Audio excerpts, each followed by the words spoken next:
오늘 이 방언에 관한 얘기가 계속이 되는데, 사실 교회는 세상의 유일한 희망입니다. 교회야말로 정말 사심 없이 이웃을 세우고 섬기는 공동체 아닙니까?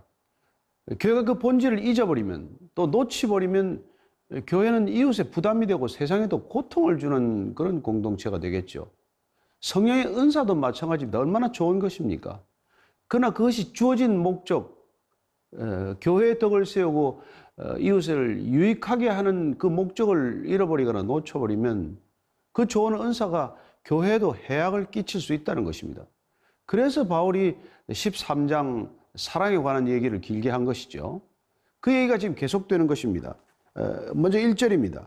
사랑을 추구하며 신령한 것들을 사모하되 특별히 예언을 하려고 하라. 사랑을 구하라는 거예요.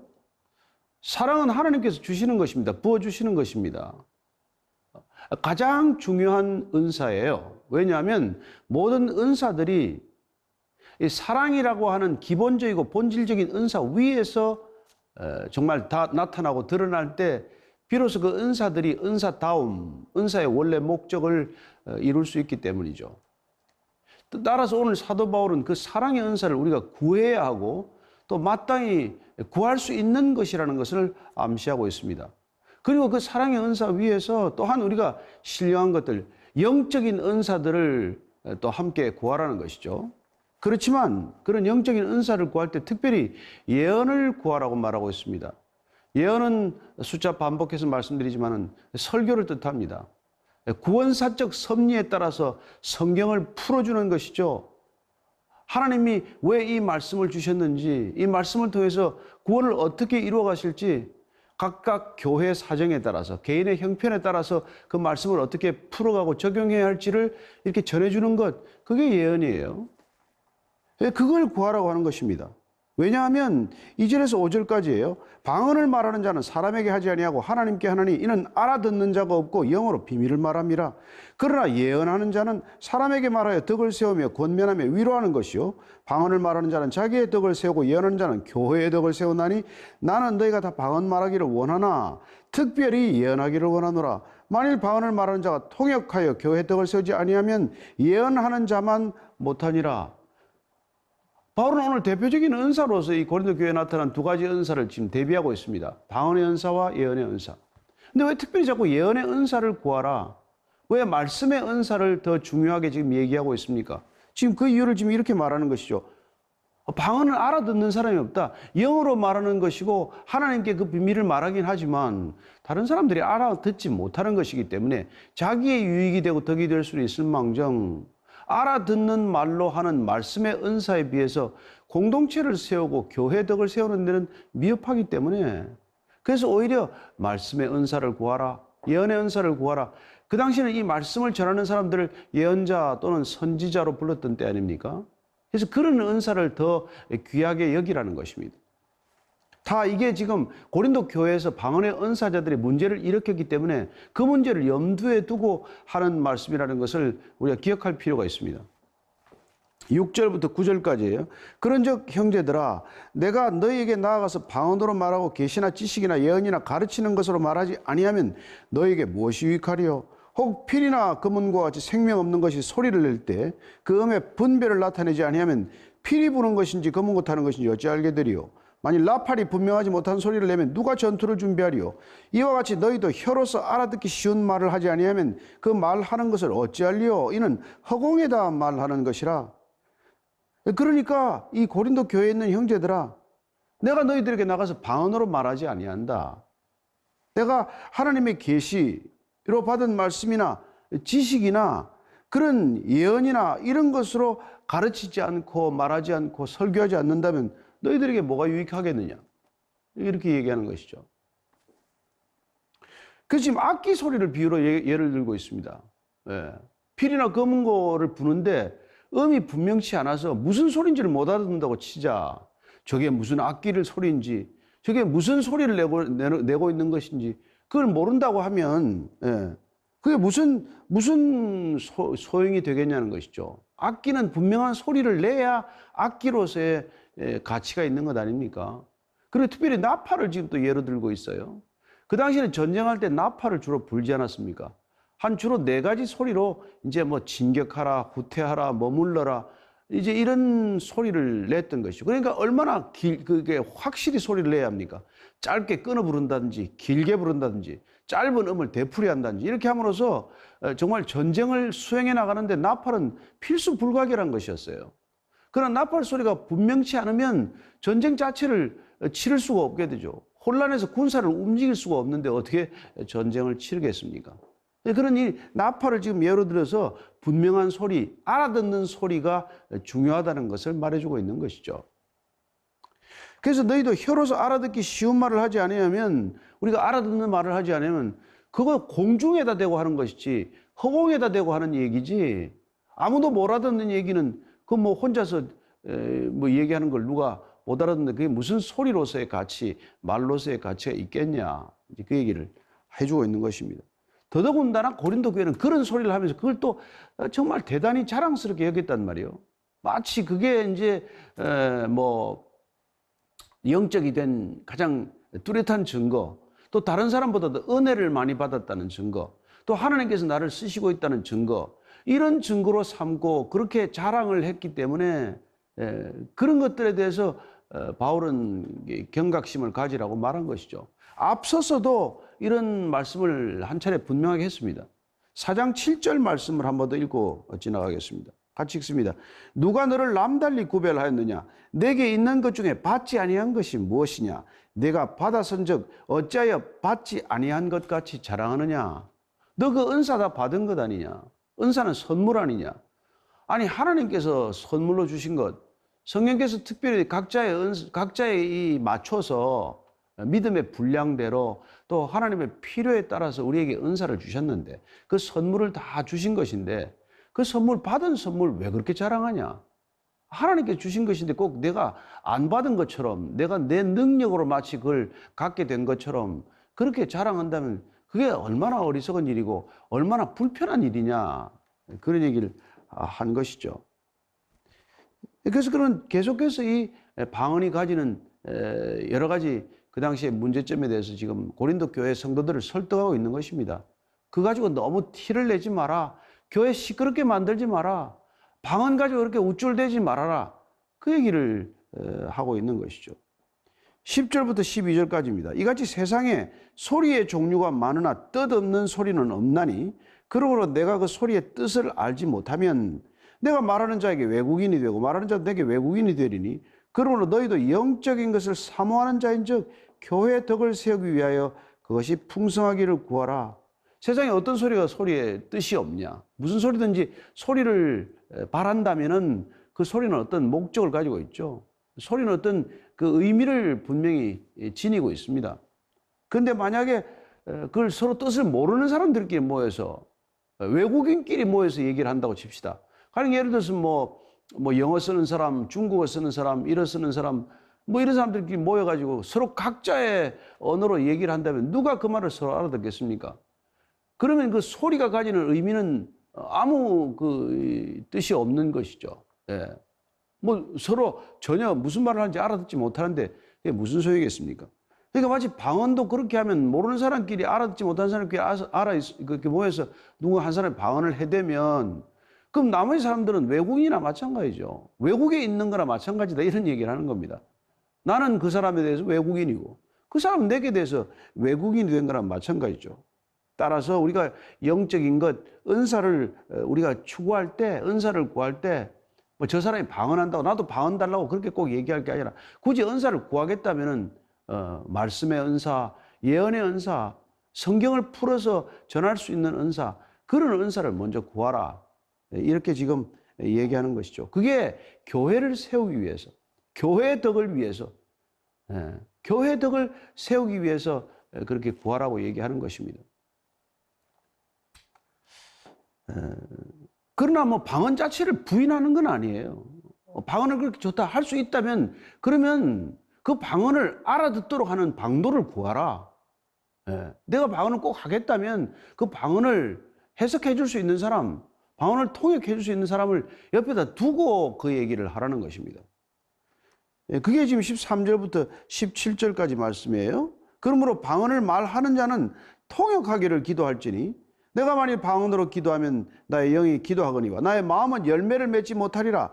그러면 어떻게 할까? 내가 영어로 기도하고 또 마음으로 기도하며 내가 영어로 찬송하고 또 마음으로 찬송하리라. 그렇지 아니하면 내가 영어로 축복할 때 알지 못하는 처지에 있는 자가 내가 무슨 말을 하는지 알지 못하고 내 감사에 어찌 아멘하리요.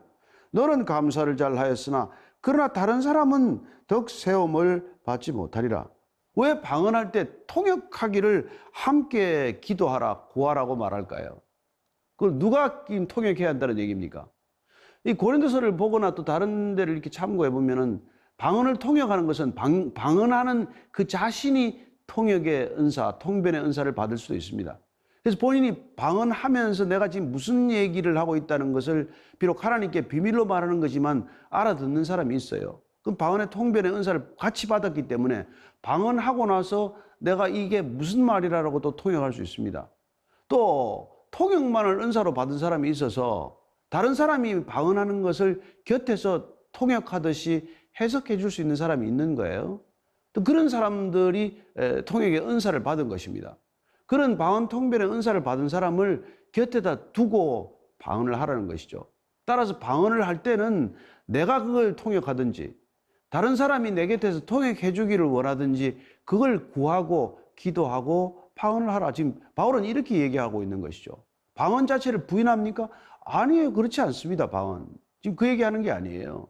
그러나 아무도 알지 못하는 상황에서 특별히 공예배 때 다른 사람들이 있는 곳에서 마치 나만 방언한다는 게 자랑스럽다는 듯이 그렇게 방언을 해대면 무질서해질뿐만 아니라 다른 사람들이 알아듣지도 못하는 말 때문에 그게 무슨 교회 유익이 되냐, 교회에 무슨 덕이 되느냐, 그 얘기를 지금 분명하게 하고 있는 것이죠.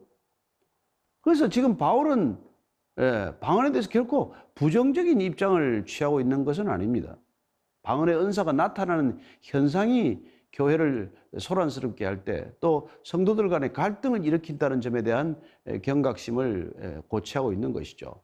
그래서 지금 18절, 19절 아주 본인이 스스로 자기는 어떤 것인지를 밝히고 있는 거예요.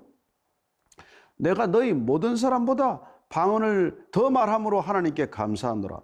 그러나 교회에서 내가 남을 가르치기 위하여 깨달은 마음으로 5마디 말을 하는 것이 일반 마디 방언으로 말하는 것보다 나으니라. 지금 바울은 분명하게 얘기하고 있죠. 내가 고린도 교회에 어떤 방언하는 사람보다도 내가 더 많이 방언을 말한다. 그리고 그걸 하나님께 감사하고 있다. 그렇지만은 내가 교회에서 공예배 때나 다른 사람들 앞에서 이 얘기할 때는 남을 또 가르치기 위해서 내가 입을 열어 말할 때는 내가 방언으로 말하지 않는다.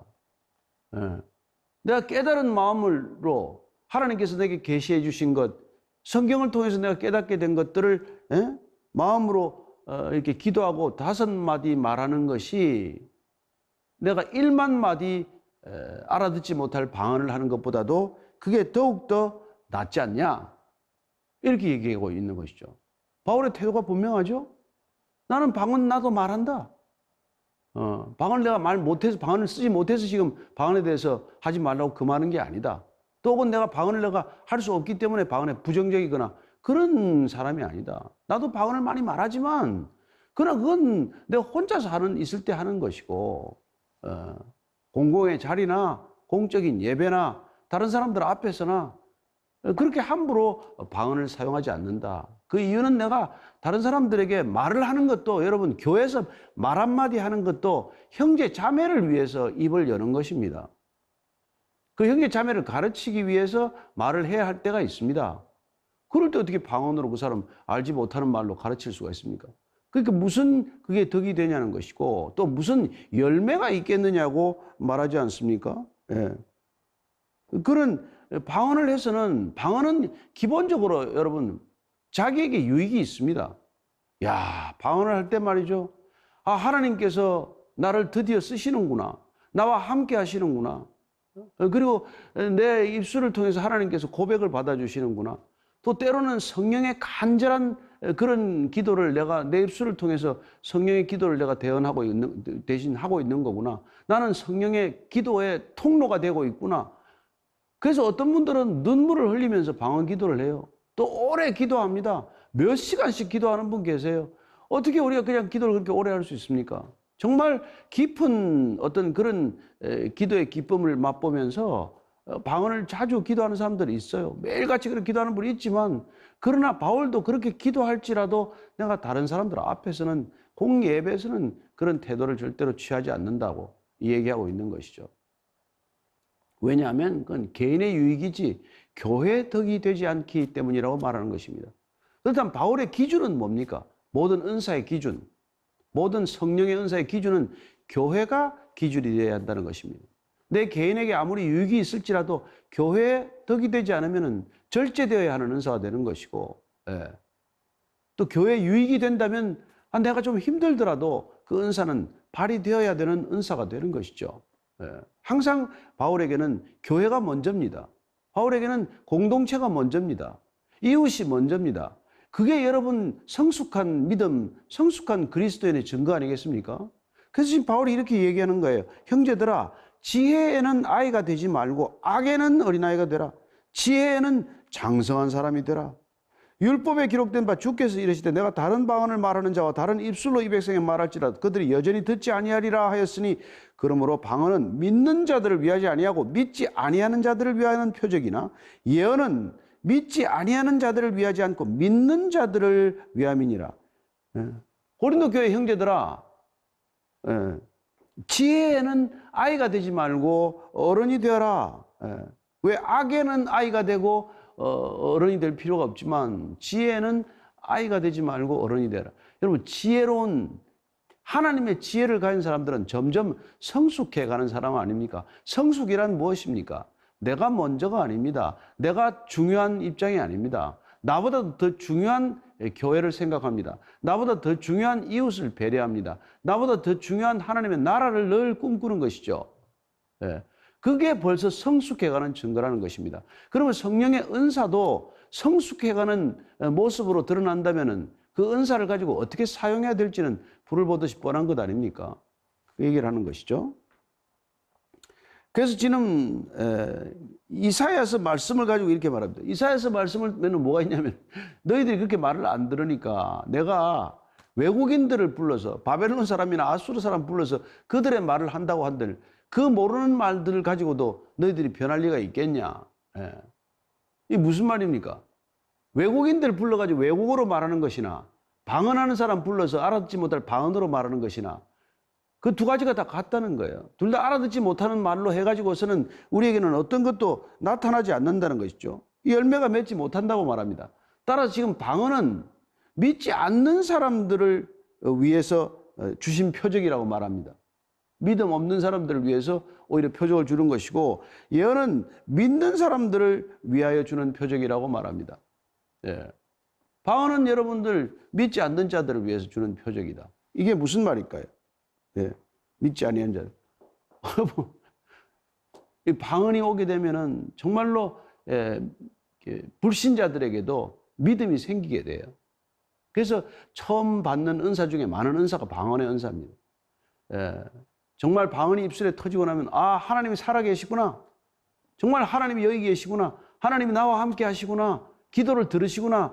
이런 구체적이고 그 표적이긴 하지만, 그러나 그건 개인적인 표적이란 말이에요. 나의 믿음을 위해서는 유익이지만 공동체의 유익을 위해서는 유익이 되지 않는다는 것입니다. 다른 사람에게서는 그건 뭐 유익이 없죠. 열매가 없는 것이죠. 내가 방언으로 기도하고 방언으로 찬양하고 나 혼자서는 그냥 기쁨에 겨워서 눈물을 흘리고 얼마든지 그냥 기뻐할 수 있지만, 그러나 그게 다른 사람에게는 유익이 되지 않는다는 것이죠. 그러나 예언의 은사, 말씀의 은사, 설교의 은사는 다른 사람에게 유익을 끼치는 은사라는 것이죠. 죄에 대해서, 의에 대해서, 심판에 대해서 얘기할 때, 그런 얘기들을 알아듣는 언어로 말할 때 그 얘기를 알아듣고 회개할 수도 있고 믿음을 결단할 수도 있고 교회를 섬기게 될 수도 있고, 이런 이제 일들이 나타나기 때문에 지금 바울은 계속해서 비교를 할 때 두 은사를 특별히 비교하고 있는 것이죠. 그래서 23절 이하입니다. 그러므로 온 교회가 함께 모여 다 방언으로 말하면 알지 못하는 자들이나 믿지 아니하는 자들이 들어와서 너희를 미쳤다 하지 아니하겠느냐. 그러나 다 예언을 하면 믿지 아니하는 자들이나 알지 못하는 자들이 들어와서 모든 사람에게 책망을 들으며 모든 사람에게 판단을 받고 그 마음에 숨은 일들이 드러나게 되므로 엎드려 하나님께 경배하며 하나님이 참으로 너희 가운데 계신다 전파리라. 근데 만약에 이런 비유로 됩니다. 교회 들어왔어요. 누군가 모르는 사람이 왔습니다. 와서 보니까 다들 방언을 하고 있다고. 진짜 사람이 그 한마디도 알아듣지 못하는 방언을 듣고는 얼마나 놀라서 이 다 미쳤구나 그렇게 얘기하지 않겠냐는 거예요. 그러나 만약에 불신자 또 혹은 믿음이 연약한 사람이지만은 처음으로 예배 자리에 앉게 되었는데 아니 얘기를 들어보니까 죄에 대하여 하나님의 심판에 대하여 얘기한 거 듣고 그분 안에 회개의 영이 역사하셔서 회개가 일어나게 되고 그 자리에서 예수님을 영접하는 일이 있고 그리고 하나님의 자녀가 되는 놀라운 일이 지금도 일어나지 않습니까? 방언을 듣고는 그런 일이 일어날 수 없겠지만 예언의 은사, 곧 말씀의 은사를 통해서는 그런 일이 일어날 수 있기 때문에 지금 바울은 끝까지 두 가지 은사 중에서 특별히 말씀의 은사를 더 사모하라, 더 구하라 그런 얘기를 지금 하고 있는 것이죠. 그러나 뭐 특별히 그가 방언의 은사를 내서 그 방언의 은사는 절대 교회에서는 안 된다. 꼭 금하거나 그러지 않습니다. 그 자신도 그렇게 방언을 많이 말하지만 그러나 질서 있는 예배를 위해서 교회의 덕을 세우기 위해서는 예언의 은사를 더 구하라. 이렇게 얘기하고 있는 것이죠. 오늘날 우리는 이 방언 때문에 두 가지 태도를 보게 됩니다. 오순절 계통의 교회에서는 방언 안 받으면 성령 안 받은 것이다 하는 극단적인 입장과 주장이 있어요. 또 정통 교단이나 다른 어떤 그 방언에 대해서 부정적인 그런 교단들도 있습니다. 그건 사도 시대에 나타난 것이지 지금은 전혀 의미가 없다, 끊어진 거다 이렇게 또 단언하는 그런 입장도 있어요. 어느 쪽이 옳습니까? 어느 쪽이 성경적입니까? 우리는 오늘 바울의 얘기를 통해서 여전히 성령의 은사는 다양하게 나타날 수 있다, 방언의 은사도 있을 수 있다 하는 점에서는 우리는 방언을 무시하거나 거부하거나 부정해서는 안 된다는 것을 알 수 있습니다. 그러나 오늘 바울의 지적대로 표현대로 그런 은사들이 균형 있게 우리 교회 가운데서 드러날 때 자기의 신앙과 공동체 신앙이 이렇게 갈등을 빚지 않고 상충되지 않도록 그런 은사들이 적절하게 절제되고 사용되어야 한다는 점에서는 우리가 바울의 입장을 충분히 이해할 수 있고 또 존중할 수 있는 입장이라는 것을 알게 됩니다. 모든 은사가 사실 다 그래요. 어떤 것든지 여러분 지나치게 발휘되면 다른 사람들에게 피해를 줄 수 있지 않아요? 그러니까 그런 방언의 은사뿐만이 아니라 우리에게 주어지는 인사가 정말 교회 공동체 전체를 위해서 균형 있게 조화롭게 유익하게 서로 사용될 수 있다면 얼마나 교회는 아름답고 풍성하게 될 수가 있겠습니까? 그러나 한두 사람이 그런 은사를 가지고 자랑을 하거나 우월감을 포하거나 그런 우월을 맛보기 위해서 또 그런 우월감에 빠지기 위해서 내게 은사를 달라고 그렇게 때를 쓰고 기도하는 사람이 있다면 그 사람 때문에 교회는 오히려 좀 모양이 좀 이상하지 않겠어요? 그래서 저는 우리 교회뿐만 아니라 이 시대 모든 교회가 은사에 대해서 조금 더 열려 있기를 바라고, 특별히 오늘 바울의 말씀대로 정말 방언의 은사뿐만 아니라 말씀의 은사, 예언의 은사가 풍성하게 나타나서 여전히 교회로 사람들이 찾아오기를 원하고 그 찾아온 분들이 예수님을 바로 만나고 하나님을 아버지라고 고백하고 교회됨을 기뻐하는 그런 일들이 여전히 계속되기를 우리는 갈망하는 것이죠. 따라서 우리의 은사가 충분히 교회 안에서 발현되기를 원합니다. 오늘 묵별 예배 동안 여러분들이 그런 예배 사모하기를 바라고 또 그런 풍성한 은사가 우리 교회에서도 충분히 드러나기를 함께 기도하는 그런 주일이 되기를 바랍니다. 또 한 주간의 삶 가운데서 그 풍성한 성령의 열매가 여러분들의 가정이나 일터에서도 충분히 드러나서 아름다운 교회 모습이 그곳에서도 펼쳐지게 되기를 바랍니다.